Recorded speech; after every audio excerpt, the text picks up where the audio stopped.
എല്ലാ സുഹൃത്തുക്കൾക്കും life vision top സ്റ്റാറിലേക്ക് സ്വാഗതം ചെയ്യുന്നു. ഞാൻ GK തുമ്പക്കാരൻ.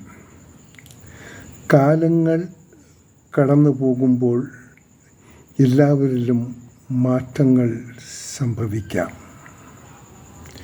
ഒരിക്കൽ നമ്മെ ചേർത്ത് നിർത്തിയവർ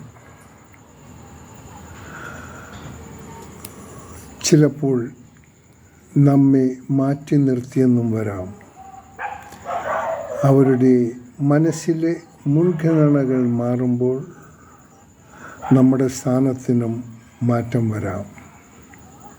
ഇതാണ് യഥാർത്ഥത്തിൽ ഉള്ള ജീവിത സത്യം. ഒപ്പം ഇത് തന്നെയാണ് ഇന്ന് ലോകത്തിൽ അധികം പേരിൽ നിന്നും മനസ്സിലാക്കാൻ സാധിച്ചത്. നേരുന്നു നല്ലൊരു സുപ്രഭാതവും പകലും ത്രിസന്ധ്യയും ഒപ്പം ശുഭരാത്രിയും. കാണാം മറ്റൊരു വീഡിയോയിലൂടെ. Thank you.